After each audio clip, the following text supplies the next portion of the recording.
Welcome back. You are watching KTN Weekend Prime and we're on Checkpoint. And tonight, as you saw our panel just before the break, interesting, just talking about this issue, like we said, it's now focusing on Kenya and the way forward, and this is the topic of discussion in various fora. So we'll just get right into it now with my panel. We thank you so much, gentlemen, for joining us. And the Deputy President said he was not surprised by the vote and how it went. Professor, you agree? If we're not surprised, why would we go with this option in the first place? I was also not surprised by the outcome. We have talked about this before, because if you look at what happened in 2007, the international community came to Kenya to save it from collapse. Some of the people that sponsored the ICC in terms of financial support, such as the France and of course the UK, and to some extent the United States, were part of that process. And the legal systems that have been put in place have not been exhausted. So I also expected that finally the ICC process will prevail in the minds of those who are at the UN, and they want to give it a chance. But what shocks me is the fact that we have gone this far, because I knew that we were wasting time, because the UN Security Council was not going to have the African Union's way of doing things. It was going to follow the legal process approved by the international community. So I'm not surprised, just like the Deputy President, but I'm shocked that we went this far. Moses, not surprised? Why choose this route in the first place? I'm not surprised that the vote went the way it went. But I'm surprised at the cowardice of the state that chose to abstain instead of doing what they intended to do, which was to vote no. I think it's marks of hypocrisy on the sides of countries like the United States, like the United Kingdom, like Australia, like Argentina, like South Korea. I think, first of all, it is the first time that we have taken a vote on this matter. This is the third year that we have been trying. And remember, even on the issue of al-Bashir in Sudan, the United Nations Security Council has never taken a vote. And I know there are some people who are saying that this matter ought to have been referred to Assembly of State Parties. And that also, sort of puzzles me, because the reason that I believe that Kenya took this matter to Security Council is because of that word security. I think security in this context is silent, because the reason that Kenya cited, or not Kenya, really, this is an African matter, the African Union cited, was because of the monumental challenges, the twin challenges that Kenya continue to face from both Al-Shabaab and Al-Qaeda.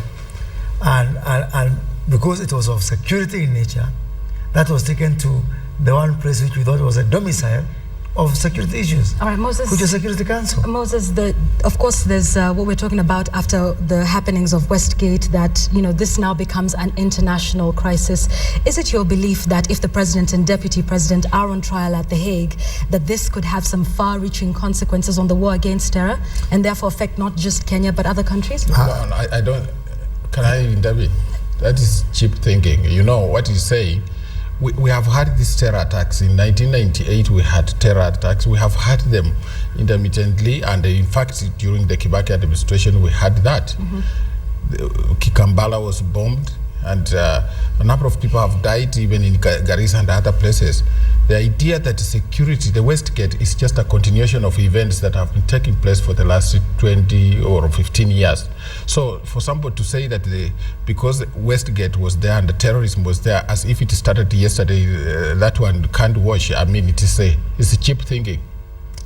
We'll get to you, David, in a moment. Moses? Well, all those years that Professor mentions, we didn't have the president of this country and the deputy president on trial. So we are facing a very unique situation, whereby we are facing twin threats from Al-Shabaab and Al-Qaeda.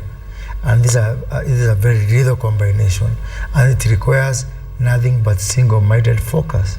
So I don't think it's unreasonable to say that let us take 1 year and deal with these threats. And in the 1 year, the threat will have been dealt with? Well, the war on terror is a continuous exercise, but we're having some sort of immediacy. So we can continuously differ. Because of where we have come from. I don't want to really rubbish the fact that, close to 100 people died in Kenya. Mm-hmm. Yes, it's true that 200 people died in 1998. Mm-hmm. It's true that scores of people died at Kikambara in 2002. But remember, this is not a bullet that's aimed for Kenya. These are bullets aimed for the Americans, for the British, and for the French. And the fact that they cannot stand with us at our hour of great need is really unfortunate. Okay, all right. David, we're talking about declaring these 8 nations as hostile nations, and we won't do trade with them. From an international relations perspective, some of the statements you've seen over the weekend, flying around, how does that affect the ordinary Kenyan? Far from what my colleagues are expressing here, let me just start, since everybody's talking about surprise. Let me start by saying that I was not surprised that the Vice President was surprised at the decision, if you can follow my trend. The reason being is that we in Kenya have allowed ourselves to be boxed in looking at the ICC against us, rather than us being part and parcel of the ICC. So anything that the ICC does that we deem to be contrary to what we hold to be dear to ourselves, then we are putting on our gloves. But when we ask them, look, we have had this crisis in Westgate, allow our Vice President to come, and they say, please, Vice President, go and help the President clear this thing, we are clapping. So this is why I'm saying that we have been boxed, is that we don't allow ourselves to think outside this box as being part of the ICC. When we now start really vilifying those countries that have voted, or rather abstained to vote, and start passing a lot of belligerent conditions against them, again, we are still in that. It confirms that mindset of having been boxed in against them. First and foremost, in fact, they are just being kind to us by not voting and abstaining. Two, in international relations, each country has to look for its own interest, and you always have to allow yourself a scapegoat. And the scapegoat they allowed themselves in was to abstain. When they abstain, some countries, according to General Assembly regulations, can opt to explain why they have abstained, which or voted against, or voted for, or done, which they actually have done. And if you look at what the British said, for instance, that it was unfortunate that this thing has had to come, because it is obviously going to show that the Security Council is divided, when it actually isn't. David, sometimes you get the impression that this really isn't about Kenya, China fighting for control over what's happening here, the US doing the same thing, and by abstaining to vote, they're sort of being on the fence about it because they know they still have interests here. At any point, is Kenya the focus of what's happening at the UN Security Council in terms of what we need, or is this just between these people, and sorry to say, it looks like colonialism all over again, fighting for resources here? So you asked me, was I surprised that China voted the way it did? And was I surprised that Russia belatedly voted the way they did? No. These are countries which are looking for an entry point in Africa, a continent that they have been excluded from all through the Cold War period. So if they get any small window of entry, of course they will go for it. How do you explain Russia, for example, supporting Assad in Syria? How do you explain that from a purely humanitarian point of view?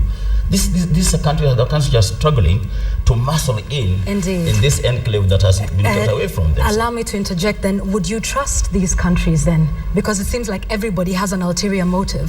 This is the whole sadness about the international system, that you've got 5 countries out there which have got veto powers, and 160 plus countries which have got no veto power. I think it's time to reform the international governance system. It's time to reform the United Nations system. It's time to relook at the whole issue of the veto.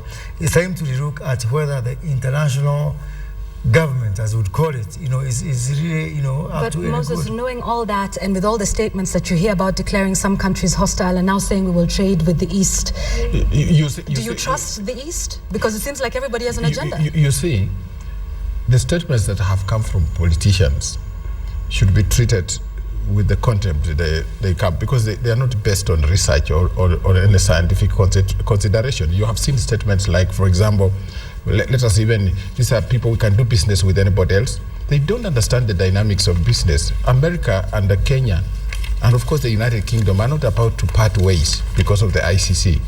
The dynamics are so big, you cannot just wake up in a political rally and announce that. Secondly, even if we are having some trade links with China, we have to consider many other things. You see, the United Kingdom, from its own submissions, has some sympathetic eye for Kenya.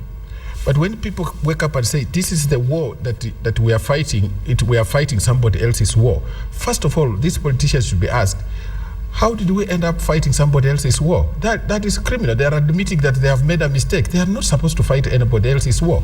We have gone to Somalia because of our national interests. It's not because of American interests. Okay. Even if you withdraw the armed forces and brought them to Kenya, and Somalia attacks us, should we keep quiet because this is an American affair? No, I think, you talk about the East having its own priorities of entering into this, but equally the West have got their own interest. I mean, the whole reason the British says of this matter, other than the economic interest, is the issue of the military.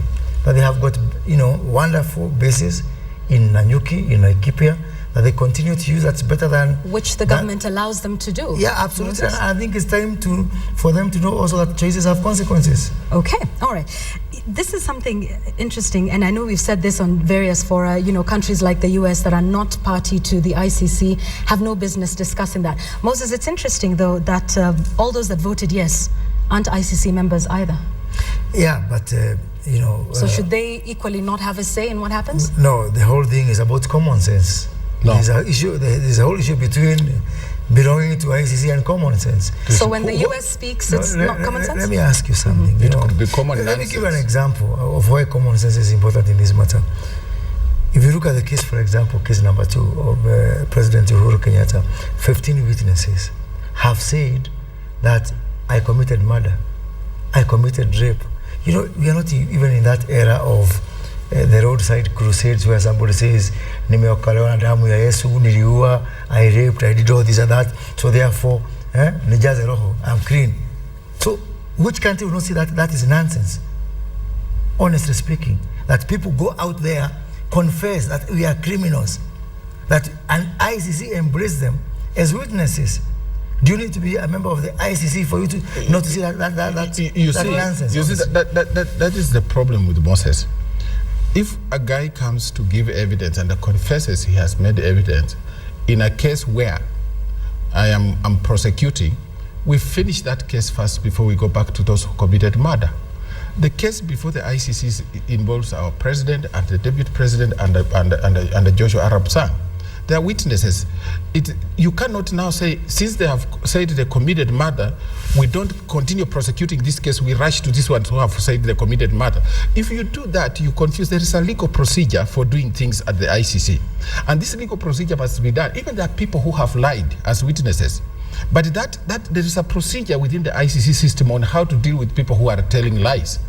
What is at stake right now is the fact that we had a post-election violence that hurt our people. And we do not know who caused that. The international community has given us a legal process within which we signed and accepted to operate. And this international community is saying that, look, can we look for so and so? These fellows might not even be guilty. But the legal process must go on. The problem is that we are trying to look at it and we want to solve it through a political process. The political process is that... The omission, let me just say the omission that Moses perhaps has not seen. According to the Rome Statute, it is those who actually committed and those who abetted. The Rome Statute criminalizes both. As long as they are suspected of having abetted, then they are as equally victims. I think Amataro's here. Somebody goes says, I committed murder. I thought the crimes which are in question here is murder, rape, deportation. But it's also financing and planning. Fine. Yeah. But here is a guy who says, I think you are looking for the wrong guy. I am the one who killed. I'm the one who raped. I'm the one who evicted people. Why would you look for somebody else when somebody has volunteered, said, like, this is a waste of time. Game shot, open shot case. No. I am the one who murdered. The case is not as I am simple the as one. that. No, and by the way, some of these people say we didn't just commit this in 2007, 2008. Even before then, we were committing crimes. And then what's all this fuss all about? The point when people have volunteered and said, I am the one who committed murder. I think when this is why the issue, the case of the president was pushed to February, because a very serious application out there that seeks to say, as long as somebody is saying that I am the one who committed, if you have got a volunteer, why not then wait for that process to carry on? This is what we call miscarriage of justice. Because what is the cost to this country of dragging, when you can see that is what is happening here is a farce? What's the cost of this country to our economy, to our social fabric, to our reconciliation, of going through all that process only for someone to come? Here's a question, gentlemen. Have we reconciled? Because we keep hearing that being said. We now have the president and his deputy from two different communities. What about the victims? Have they reconciled simply because we have a president and a deputy from two communities that were at each other's throats in 2007? David, what do you think? Let me talk from the point of view of information, not just in terms of academics, but also as a resident of the North Rift. And let me tell you that the victims are still fuming with rage. Whatever we do up here, let us not kid ourselves that we have reconciled the ground. But let me say this, the fact that, let me just call them Honorable Uhuru and Honorable Ruto came together under Jubilee, and one as now a duo, president and the deputy president, has done Kenya a lot of good in terms of bringing these two communities together. Because just imagine if they had not, we would actually have gone back to 2007. So the answer is yes, at what I can call at a theoretical level, but at a practical level on the ground, we still need to do quite a lot of work. What I'm scared of, and I didn't want to mention this, is the fact that assuming we hypothetically, Uhuru went there and he was vindicated and Ruto wasn't, or vice versa, I'm telling you, we'll go back to 2007. So really, we should not be playing with the disaster when we start talking about whether one should go or one should not go. But personally, I can deal with that issue slightly later. For me, I wouldn't want us to go back to 2007 because our legal system is improving, and we think it can even do better. But what is important is the issue of witnesses that my brother Kuria is raising is critical, but I think he's looking at one side of the story. You have heard that some people are also now saying, giving evidence even in public rallies, that so and so fixed Ruto. Now, when people from government who are supposed to be even supporting the president and deputy president are now saying that we know who fixed you and is working in the government, it also shows that they are culpable. What do you want the ICC to do about that? What do you want? The fixers? The fixers. I think this whole issue of fixing is being taken out of context. How so? The fact that we have got Honorable Uhuru and Honorable Ruto sharing a government is a mark of how far we have come.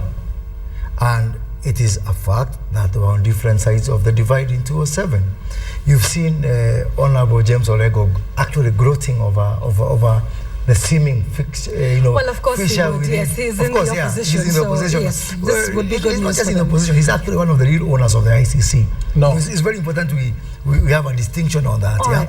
That for me, it is immaterial. Moses, are you saying that Orengo owns ICC? Well, he is one of the stakeholders. That is a reckless statement from a person like you. No, principal investors of the ICC. Don't do that. But for me, this whole issue of... They're not shareholders in They are not ICC. shareholders. There are some people... That is the apex of naivety. You cannot say that. Let me tell you something. There are some people who have been holding the ICC as a Trojan horse for their political interest.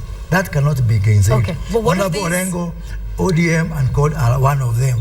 And there's nothing wrong with that. I don't want in to political talk competition, Professor, you look at what gives you advantage. If Honorable Orengo Moses, and the group, Moses, back to the question, the story of the fixers and what that is doing within the Jubilee government. What are your thoughts? You say it's being taken out of context. How so? No, because I think that it is a measure, it's a mark of how far we have come this country, that the so-called fixers and the so-called fixed are sharing a government and they are moving this country forward. So it's a healthy debate? No, it's a healthy debate. Nothing to worry about within the Jubilee government? I think you've seen the deputy president there. He said it very clearly that but his own lieutenant is saying something different. The newspapers will write whatever they write today. That's fine, but the senator, Moses, the senator himself said, you know, these are people, they're not going to tolerate traitors within the I think that's a mark of democracy.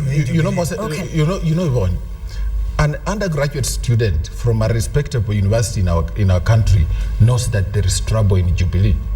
You cannot say Charles Keter can wake up one morning and say, we know who fixed, and even floats names, and then says these people must resign. It's the statement about a dog barking. Yes, and this is the right-hand man. He has been with the Honorable Ruto in the Hague for all this time.